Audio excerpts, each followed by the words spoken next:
Hello good morning friends, कैसे हो आप सभी। आई होप आप सभी बेहतर होंगे और मेरी क्लास में आप सभी का एक बार फिर से बहुत बहुत स्वागत है। यहाँ पर हम यूजीसी नेट के लिए प्रिपरेशन कर रहे हैं, खासकर पेपर 1 के लिए, और पेपर 1 के बाद हम अपने पेपर 2 को भी लेकर के चलेंगे। ठीक है, मैंने पहले भी बताया कि पेपर 2 हमारा कॉमर्स रहेगा और कॉमर्स के साथ साथ हम कुछ कुछ और सब्जेक्ट्स की भी पेपर 2 की क्लासेस करेंगे यहाँ पर। ठीक है, वो कौन से सब्जेक्ट रहेंगे वो आपको टाइम टू टाइम पता चलेगा। फिलहाल हम कर रहे हैं पेपर 1। यहाँ पर हमने अपनी पूरी तरह से टीचिंग एप्टीट्यूड को बहुत ही अच्छे से कंप्लीट कर लिया है। रिसर्च एप्टीट्यूड को भी हमने बहुत ही अच्छे से कंप्लीट कर लिया है। आज हम अपने यूनिट 3 की तरफ बढ़ेंगे। ठीक है, यहाँ पर हम सीक्वेंस को फॉलो कर रहे हैं। ठीक है, यूनिट 1 यूनिट 2 हमने कर लिया है, जो कि हमारा टीचिंग एंड रिसर्च एप्टीट्यूड था। अब हम आज की क्लास में करेंगे यूनिट नंबर 3, जिसका नाम है रीडिंग कॉम्प्रहेंशन। ठीक है, आज हम आरसी के बारे में पढ़ेंगे। ठीक है, आरसी के क्लास में आपको बहुत ज़्यादा समय नहीं लगेगा, मुश्किल से 3 से 4 क्लास आपको लगेंगे, जिसमें हमारा यूनिट 3 जो है वो पूरी तरह से हो जाएगा कंप्लीट। फिर हम बढ़ेंगे आगे यूनिट की तरफ। चलिए, जो भी मेरे साथ नए जुड़े हो, पहले तो वो मैं आपको ये कहूँगी कि आप प्लेलिस्ट में जाइए और स्टार्टिंग से क्लासेस 1 से पूरे के पूरे teaching aptitude and research aptitude वाली सारी वीडियो देखिए, जिससे आपको अंडरस्टैंडिंग बनाने में मदद मिले। और जो लोग नए जुड़े हो वो प्लीज मेरे चैनल को लाइक करें, शेयर करें, सब्सक्राइब करना ना भूलें, बेल आइकन भी जरूर दबाएं, जिससे मेरे चैनल पर आए सभी तरह की नोटिफिकेशन आपको एट अ टाइम पे मिल सके। चलिए, तो हम आज का अपना टॉपिक स्टार्ट करते हैं।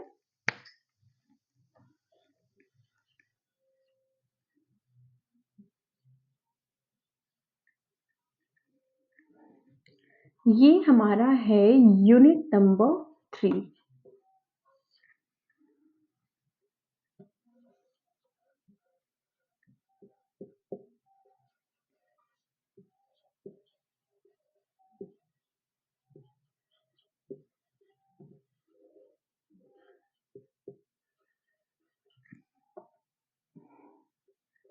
रीडिंग कॉम्प्रिहेंशन, जिसे शॉर्ट में हम आरसी भी कहते हैं। ठीक है, तो आज का हमारा क्लास है रीडिंग कॉम्प्रिहेंशन पर। यहाँ पर आपको 2 वर्ड्स दिए गए हैं। सबसे पहले बात करें रीडिंग की। देखिए, जब भी हम कोई टॉपिक को स्टार्ट करते हैं तो सबसे पहले हमें उस जो जो भी टॉपिक है उस वर्ड को हमें देखना चाहिए कि आखिर इस वर्ड में बोल क्या रहा है। जैसे कि हमने टीचिंग को अलग समझा था, एप्टीट्यूड को अलग समझा था, फिर हमने दोनों को कंबाइन किया था। रिसर्च को अलग समझा था, एप्टीट्यूड को अलग समझा था, फिर हमने दोनों को कंबाइन किया। यहाँ पर भी हम वैसे ही करेंगे। हम रीडिंग को पहले समझेंगे, फिर हम कॉम्प्रिहेंशन को समझेंगे, फिर हम दोनों को क्या करेंगे, कंबाइन करेंगे। इससे जो भी चैप्टर को हम पढ़ने वाले हैं उसकी समझ हमारा बेसिक अच्छे से बन जाती है कि हाँ, हमें पढ़ना क्या है। तो यहाँ पर जो है रीडिंग कॉम्प्रिहेंशन को समझने के लिए पहले तो रीडिंग का मतलब जानते हैं। तो रीडिंग का मतलब आप सभी को पता है, पढ़ना। रीडिंग का मतलब होता है पढ़ना, किसी भी चीज को पढ़ना। ठीक है, आप किसी भी चीज को कैसे पढ़ते हो वो आपका रीडिंग है। एक होता है कॉम्प्रिहेंशन, इसका मतलब होता है समझना, या फिर होता है समझ कर। यानी कि समझना या समझ कर पढ़ना, इसका मतलब होता है रीडिंग कॉम्प्रिहेंशन। यानी कि जब किसी चीज को आप समझ करके पढ़ते हो, अंडरस्टैंड करके पढ़ते हो, ठीक है, उसको हम क्या कहते हैं, उसे हम कहते हैं रीडिंग कॉम्प्रिहेंशन। यूजीसी नेट के सिलेबस में आपका रीडिंग कॉम्प्रिहेंशन डालने का क्या मकसद है। अगर टीचिंग एप्टीट्यूड उन्होंने डाला तो वो ये देखना चाहता है कि अगर आप कभी असिस्टेंट प्रोफेसर बनोगे या फिर आप पीएचडी में एनरोल करोगे तो आपको पढ़ाना तो आना चाहिए। तो उसने ये चेक करने के लिए आपका टीचिंग एप्टीट्यूड ले लिया कि हाँ, उसे ये चीज पता होना चाहिए। फिर अगर आप पीएचडी में एनरोल करोगे तो आपको रिसर्च कैसे करना है इसका बेसिक नॉलेज होना चाहिए। ये जानने के लिए यूजीसी नेट ने आपको क्या किया, आपका रिसर्च एप्टीट्यूड का एग्जाम ले लिया। अब अगर आप कॉलेज में एज अ प्रोफेसर जाते हो तो आप स्टूडेंट को तो तभी पढ़ा पाओगे ना जब आप खुद अच्छे से किसी चीज को समझ पाओगे। तो आप किसी चीज को कितने बेटर तरीके से समझ सकते हो, उसे जानने के लिए, उसे चेक करने के लिए एनटीए ने रीडिंग कॉम्प्रिहेंशन को अपने सिलेबस में ऐड किया। क्लियर है? क्लियर है तो एक बार लाइक करिएगा। चलिए, तो इसीलिए किसी भी नेट वाले स्टूडेंट को, या ऑलमोस्ट आप देखोगे कि लगभग हर एक एग्जाम में जो पैसेज होता है वो वाले क्वेश्चंस आते हैं। ठीक है, यहीं पर हम यूज करेंगे कॉम्प्रिहेंशन को। रीडिंग कॉम्प्रिहेंशन में हम जनरली क्या देखते हैं कि एक पैसेज होता है। ये क्या है? एक पैसेज। पैसेज में ऑलमोस्ट 16-17 लाइनिंग होती है। ठीक है, ये पैसेज में ऐसे कुछ एक स्टोरी या कुछ भी आर्टिकल या कुछ भी दिया हुआ रहता है। ठीक है, इसे क्या करना है, स्टूडेंट्स को इसे केयरफुली पढ़ना है और समझना है कि पैसेज में बोला क्या जा रहा है। अगर आप समझ पाओगे तो आप क्वेश्चन को इजीली सॉल्व कर पाओगे। यही तो चेक करना चाहता है एनटीए आपसे कि आप इस पैसेज को समझ पा रहे हो या नहीं। अगर समझ पा रहे हो तो आपको मिल जाएंगे फुल मार्क्स, अगर नहीं समझ पा रहे हो तो वहां पर आपके कटेंगे मार्क्स। ठीक है, चलिए, तो हम समझ गए कि रीडिंग क्या होता है, कॉम्प्रिहेंशन क्या होता है। यानी कि रीडिंग कॉम्प्रिहेंशन में हम क्या करते हैं, किसी भी चीज को, किसी भी पैसेज को हम क्या करते हैं, समझ कर उसको पढ़ते हैं। जब समझ कर पढ़ेंगे तो इससे बनने वाले सारे क्वेश्चन हमसे इजीली सॉल्व हो जाएंगे। क्लियर है? आपको रीडिंग कॉम्प्रिहेंशन का मतलब समझ आ गया होगा। चलिए, अब बात करते हैं हम कुछ पैसेज की। जब हम रीडिंग कॉम्प्रिहेंशन करेंगे, यानी कि हम जब किसी पैसेज को समझ के पढ़ेंगे, तो हमें ये पैसेज को पढ़ना क्यों है? सबसे पहली बात है कि हमें इस पैसेज को पढ़ना क्यों है। तो हमें इस पैसेज को पढ़ना है क्वेश्चंस को सॉल्व करने के लिए। ठीक है, तो क्वेश्चंस को सॉल्व करने के लिए आपके पास दो अप्रोचेस होते हैं। अगर यहां पर हम बात करें अप्रोचेस की, अगर सबसे पहला अप्रोच की हम बात करें तो एक होता है आपका क्वेश्चन टू पैसेज, एक आपका होता है क्वेश्चन टू पैसेज। मतलब यहां पर वैसे स्टूडेंट्स होते हैं जो सबसे पहले तो उन्होंने पैसेज को देखा, उसको वो पढ़ेंगे नहीं, वो क्या करेंगे, डायरेक्टली कहां जाएंगे, क्वेश्चन में जाएंगे। वो पहले क्वेश्चन नंबर 1 पढ़ेंगे, उसके बाद वो पैसेज में से ढूंढना स्टार्ट करेंगे।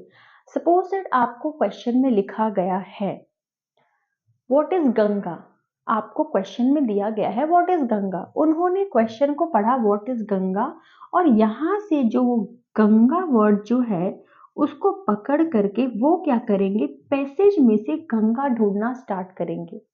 ठीक है, जहां पर भी उनको गंगा दिखेगा वो क्या करेंगे, वहां से फिर आंसर को क्या करेंगे, पिक करेंगे। अब इसमें प्रॉब्लम क्या होती है मैं आपको बताती हूँ। अब मान लीजिए यहां पर भी उसको गंगा दिख रहा है, यहां भी गंगा लिखा है, यहां भी गंगा लिखा है। एक क्वेश्चन को करने के लिए उसे ये पूरा पैसेज पढ़ना पड़ा। ठीक है, अब मान लीजिए ये वाला क्वेश्चन उसने सॉल्व कर लिया, उसने पूरा पैसेज को पढ़कर अब जहां पर भी उसका आंसर होगा उसने क्या किया, उस क्वेश्चन को क्या कर लिया, सॉल्व कर लिया। अब वो जाएगा क्वेश्चन नंबर 2 की तरफ। अब मान लीजिए क्वेश्चन नंबर 2 में उससे पूछा गया है कि गंगा का पानी कैसा है।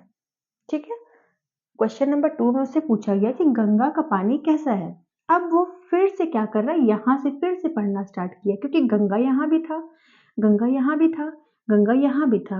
अब वो पानी में भी ढूंढेगा कि पानी वर्ड कहाँ लिखा है। अब वो क्या करेगा, पूरा क्वेश्चन को फिर से वो पढ़ेगा कि वाटर जैसा शब्द उसको कहाँ मिल रहा है।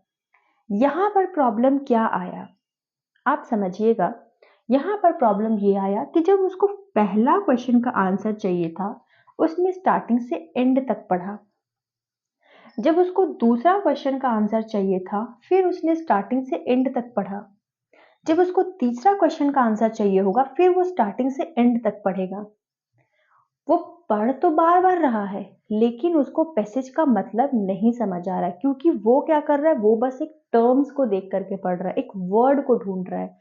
और जब एक वर्ड पे उसका फोकस है तो पूरे पैसेज पर उसका फोकस नहीं होगा और उसको पैसेज समझ में नहीं आएगा। और क्या होगा, और यहाँ पर टाइम बहुत ज्यादा वेस्ट होगा, क्योंकि वो बार बार उस पैसेज को क्या कर रहा है, पढ़ रहा है।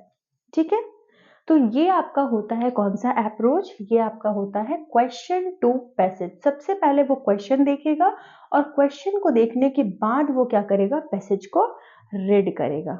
ठीक है, जनरली ऐसे स्टूडेंट्स को नहीं करना चाहिए, क्योंकि ऐसे स्टूडेंट्स का क्या होता है, एग्जाम में टाइम टेकिंग बहुत ज्यादा होता है। देखिए, ये जो रीडिंग कॉम्प्रिहेंशन है, इसमें आपके पेपर 1 में 5 क्वेश्चन बनते हैं और पेपर 2 में आपके 10 क्वेश्चन बनते हैं। ठीक है, पेपर 1 में जो है, पेपर 1 में आपके 5 क्वेश्चन यानी कि ये 10 मार्क्स के हैं, और पेपर 2 की बात करें तो 10 क्वेश्चन यानी कि ये 20 मार्क्स के हैं, यानी कि टोटल इसमें से आपको 30 नंबर बनेंगे। अगर आप दोनों पेपर को देखो तो आपको कितने नंबर बनेंगे, 30 नंबर।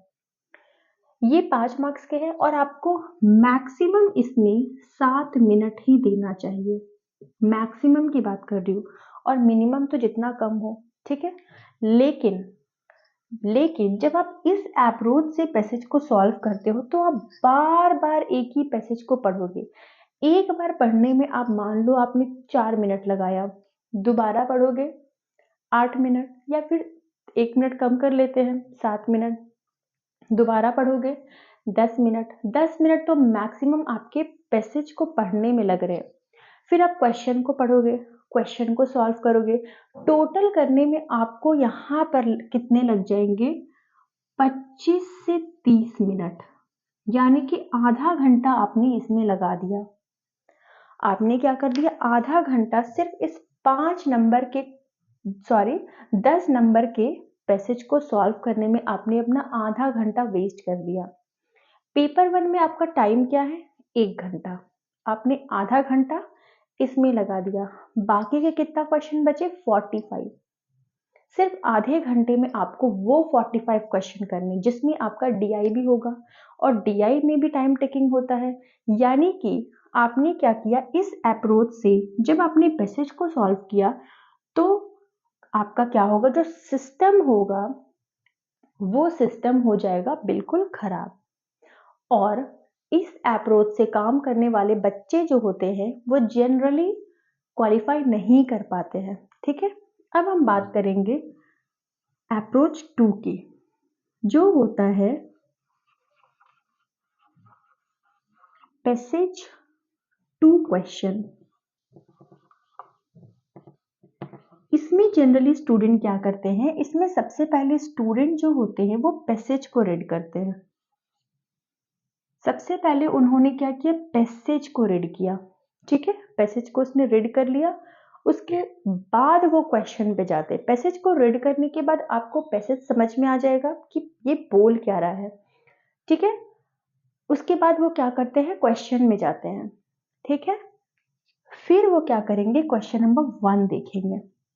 अब उनको पता है जब वो पैसेज पढ़ेंगे तो मेन मेन जितने भी टर्म्स होते हैं ना, उसको वो अंडरलाइन करेंगे। इसमें किया क्या जाता है, ये मैं आपको आगे भी बताने वाली हूँ। ठीक है, तो अभी मैं इसको स्किप करती हूँ। वो क्या करेंगे, सबसे पहले पैसेज को पढ़ेंगे, पैसेज को अच्छे से समझने के बाद फिर वो क्या करेंगे, क्वेश्चन आंसर करेंगे। जैसे ही वो क्वेश्चन को पढ़ेंगे उनको तुरंत क्लिक होगा कि हाँ, ये चीज मैंने पैसेज में इस जगह पर पढ़ा है। एक दो लाइन ऊपर नीचे उसको पता रहेगा कि हाँ, इस जगह पर इसका आंसर मुझे मिलेगा। कभी कभी क्या होता है कि उसको क्वेश्चन आंसर ऑप्शन भी देखने की जरूरत नहीं पड़ेगी, क्योंकि जब वो पैसेज पढ़ेगा तो उसको राइट क्वेश्चन देखते ही पता चल जाएगा कि इसका राइट आंसर क्या होगा। ठीक है, तो ये चीजें होती है, इसलिए जनरली स्टूडेंट को फॉलो करना चाहिए अप्रोच नंबर 2, यानी कि पैसेज टू क्वेश्चन। सबसे पहले पैसेज पढ़ना चाहिए, उसके बाद उसके क्वेश्चन को सॉल्व करना चाहिए। इस तरह से करने में स्टूडेंट्स को लग जाएंगे बहुत कम समय, यहाँ पर जैसे आपको 25 से 30 मिनट लग रहे हैं, तो वहाँ पर आपको 15 से 20 मिनट लगेंगे, तब जब आपने घर में प्रैक्टिस नहीं किया है। बहुत सारे स्टूडेंट्स होते हैं, अरे ये तो पैसेज है, जाने के बाद तो हम कर ही लेंगे, वैसा नहीं करना है, क्योंकि जब आप वैसे करोगे तो भी आपको 15 से 20 मिनट तो लगेंगे। और मैंने क्या बताया कि मैक्सिमम समय आपका होना चाहिए 7 मिनट। जब आप 7 मिनट या 6 मिनट को लेकर के अगर आप सॉल्व करना चाहते हो, तो उसके लिए आपको घर में कम से कम 50 पैसेज तो सॉल्व करने पड़ेंगे, वो भी टाइम देखते हुए। ठीक है? अगर आपको लगता है कि नहीं ये अप्रोच अच्छा है, या फिर आपको लगता है कि ये कैसे अच्छा है, तो आप क्या करना, 10 पैसेज दोनों अप्रोचेस से बनाकर देखना और टाइम भी देखना कि टाइम लग कितना रहा है। आपको खुद ही समझ आ जाएगा कि कौन सा अप्रोच बेटर है। ठीक है? जितने लोगों ने भी क्वालिफाई किया है उनमें से 99% लोगों ने इस अप्रोच को ही फॉलो किया है। ठीक है? तो ये हम समझ गए स्ट्रक्चर रीडिंग कॉम्प्रिहेंशन का। ठीक है? अब हम बात करते हैं कि स्टूडेंट्स कौन कौन सी मिस्टेक करते हैं जो उन्हें नहीं करना चाहिए। जब भी स्टूडेंट इन पैसेज को सॉल्व करते हैं, तो बहुत सारे स्टूडेंट जो होते हैं वो बहुत सारी मिस्टेक्स करते हैं। उन कॉमन मिस्टेक्स के बारे में अभी हम बात करेंगे। ठीक है? इसको मैं कर देती हूँ rough.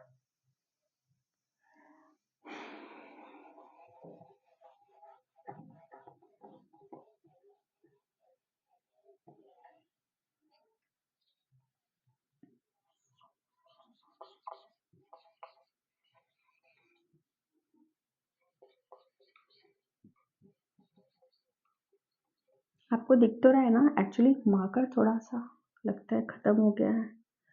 Common mistakes by students. Students के द्वारा कौन कौन से कॉमन मिस्टेक्स किए जाते हैं जब वो पैसेज को सॉल्व करते हैं। अगर हम पॉइंट नंबर 1 की बात करें, स्टूडेंट्स जनरली क्या करते हैं। अब स्टूडेंट्स को पता है कि हाँ मुझे पहले पैसेज पढ़ना है, उसके बाद मुझे क्वेश्चन का आंसर करना है। स्टूडेंट्स क्या करेंगे, फटाफट से पैसेज को पढ़ना स्टार्ट कर देंगे। वो एकदम केयरफुली नहीं पढ़ेंगे। वो क्या करेंगे, हाँ मुझे 6 मिनट में, मुझे 7 मिनट में कंप्लीट करना है। वो क्या करेंगे, धड़ाधड़ से 2-3 मिनट का टारगेट लेंगे और फटाफट से करेंगे। रिजल्ट क्या होगा, उन्हें पैसेज का मतलब ही समझ नहीं आएगा, तो फिर क्वेश्चन बनेंगे नहीं। ठीक है? यानी कि इनका कॉमन मिस्टेक क्या है, do not read carefully. Do not read carefully. वो क्या करेंगे, केयरफुली तरीके से पैसेज को नहीं पढ़ेंगे, और रिजल्ट क्या होगा, उनको पैसेज बिल्कुल भी समझ नहीं आएगा। ठीक है? जब वो क्वेश्चन को सॉल्व करेंगे तो फिर से उनको पैसेज पढ़ना पड़ेगा। इससे उनका टाइम बहुत ज्यादा जाएगा। जहां पर वो 2-3 मिनट सोच के कर रहे होंगे, वहां उनका 10 मिनट चला जाएगा सिर्फ पैसेज को बार बार पढ़ने में। ठीक है? ये पहला मिस्टेक होता है। दूसरा मिस्टेक की अगर हम बात करें, अब स्टूडेंट क्या करेंगे, इसे समझने के लिए बहुत ही धीरे धीरे पैसेज को पढ़ेंगे, एक एक वर्ड को बहुत ही धीरे धीरे देखेंगे। अरे पैसेज को याद नहीं करना है, जो आप एक एक वर्ड को धीरे धीरे देख रहे हो, पैसेज को बस समझना है। ठीक है? तो न तो ज्यादा फास्ट पढ़ना है और न ज्यादा स्लो पढ़ना है। ऐसे पढ़ना है कि आपकी स्पीड भी बनी रहे और आपको पैसेज का मतलब भी समझ में आ जाए। पर ये तभी पॉसिबल है जब आप बार बार घर में प्रैक्टिस करोगे। डायरेक्टली एग्जाम में जाने से ये पॉसिबल नहीं है। ठीक है? तो स्टूडेंट्स को और क्या मिस्टेक करते हैं, रीड टू फास्ट और टू स्लो। बहुत ज्यादा फास्ट और बहुत ज्यादा स्लो। कभी कभी स्टूडेंट्स क्या करते हैं, पैसेज को पढ़ते हैं, जिनसे भी उनका टाइम टेकिंग बहुत ज़्यादा जाता है। बहुत फास्ट पढ़ने से तो उनको समझ नहीं आता है, तो फिर पढ़ना पड़ता है, और बहुत स्लो पढ़ने से भी उनका टाइम बहुत ज़्यादा जाता है, और कभी कभी इतना स्लो पढ़ते हैं कि पहले क्या पढ़ा वो भी भूल जाते हैं। ठीक है?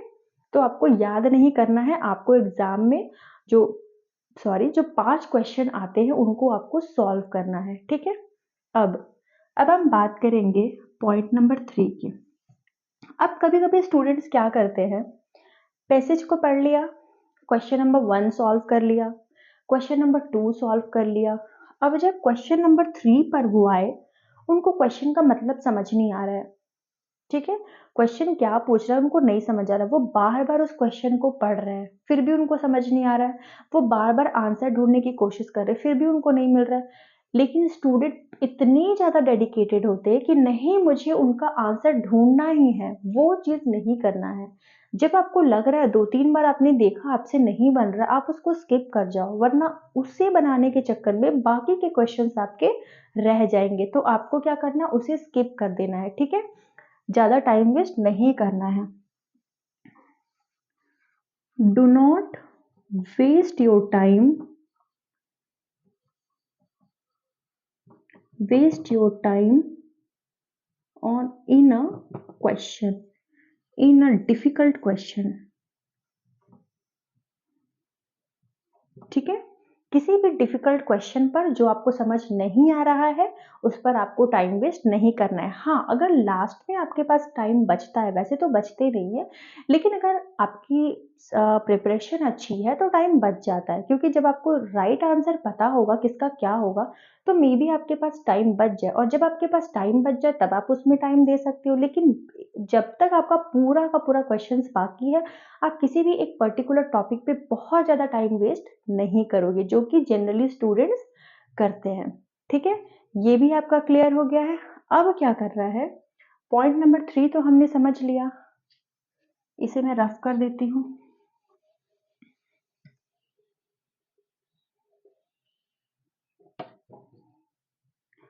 पॉइंट नंबर 4, अब क्या होता है कि कभी कभी स्टूडेंट्स जो होते हैं, मान लीजिए इन्होंने इस पैसेज को पढ़ा, ठीक है, मान लीजिए ये पैसेज जो है वो इंडिपेंडेंस पे है, यहाँ पर एक डेट दी हुई है कि इंडिया जो है वो इंडिपेंडेंट कब हुआ, इंडिया जो है वो फ्री कब हुआ, और यहाँ पर डेट दिया गया है 1937, ठीक है, यहाँ पर डेट दिया गया कि 1937 में इंडिया जो है वो आजाद हो गया, फ्री हो गया, ठीक है। अब स्टूडेंट ने अपना लॉजिक लगाना स्टार्ट किया कि अरे, इंडिया 1937 में तो आजाद नहीं हुआ है, वो तो 47 में हुआ है। वो क्या करेंगे, और ऑप्शन में आपको सब दिया गया है, ऑप्शन में आपको 37 दिया गया है, 47 दिया गया है, 57 दिया गया, आपने क्या किया, ये 37 को छोड़ करके आपने 47 को टिक कर दिया, आपके हो जाएंगे रॉन्ग। क्यों? क्योंकि पैसेज का मतलब वो होता है जो आपकी पर्सनल लॉजिक पर नहीं वो डिपेंड होता है। अगर इसमें दिन को रात भी बताया है तो आपको आंसर को रात ही करना है। अगर इसमें इंडिया फ्री हुआ 1937 में तो आपको 1937 ही करना है, आप 47 नहीं करोगे। रीडिंग कॉम्प्रिहेंशन का मतलब यही होता है कि आप पैसेज को पढ़ के क्या समझ रहे हो। पैसेज में गलत है तो आपको गलत में ही जाना है, पैसेज में सही है तो आपको सही में ही जाना है, आपको अपना पर्सनल कोई भी थॉट पैसेज में यूज नहीं करना है, ठीक है।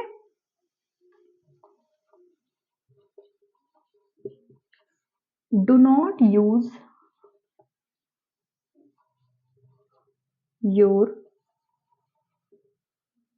पर्सनल थॉट,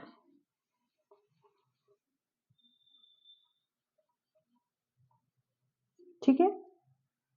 अब बात करते हैं पॉइंट नंबर 5 की, जो कि आखिरी पॉइंट है हमारा। पैसेज को तो हमेशा आपको समझ समझ के पढ़ना है। कभी कभी क्या होता है कि हमें पैसेज समझ नहीं आया, हमने उसको फिर से पढ़ा, फिर समझ नहीं आया, फिर हमने फिर से पढ़ा, फिर समझ नहीं आया, हमने फिर से पढ़ा।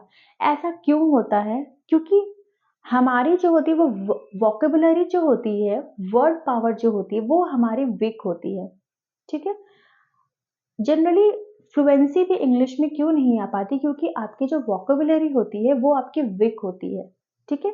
अगर आपका वो स्ट्रांग हो तो आपको कोई भी डिफिकल्ट से डिफिकल्ट पैसेज जो हो वो भी समझ में आ जाएगा। तो हमें रीडिंग कॉम्प्रिहेंशन को बनाने के लिए हर दिन कम से कम 10 वर्ड आपको अपने लर्न करने चाहिए।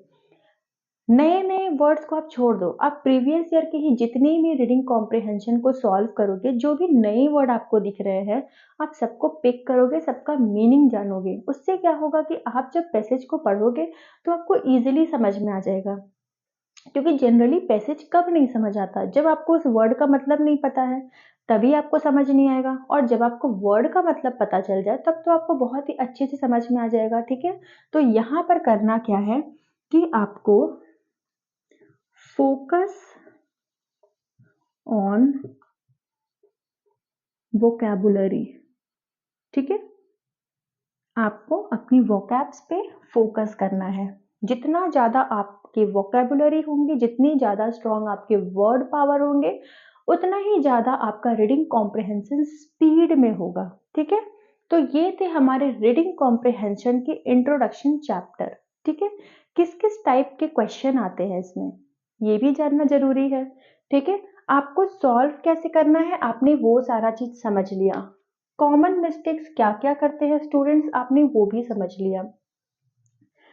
बहुत ही अच्छे से मैंने समझाया है, मुझे यकीन है कि आपको समझ में एक बार में आ जाएगा। कुछ बात करते हैं कुछ कुछ क्वेश्चंस कैसे आते हैं। वीडियो थोड़ी लेंदी हो गई है, इतनी लेंदी वीडियोस मैं जल्दी बनाती नहीं हूँ। टाइप ऑफ क्वेश्चन कैसे होते हैं, अगर आप बात करेंगे टाइप ऑफ क्वेश्चन की, तो क्वेश्चन का जो टाइप होता है वो जनरली कभी कभी पैसेज से कुछ कुछ मीनिंग पूछता है, कभी कभी इस पे मैं आपको कल एक वीडियो बना के दूंगी, क्योंकि वीडियो काफी लेंदी हो गया है। आप आज इसको समझ लीजिए। आज के लिए यहीं पर हम अपने क्लास को खत्म करते हैं, तब तक के लिए थैंक यू सो मच।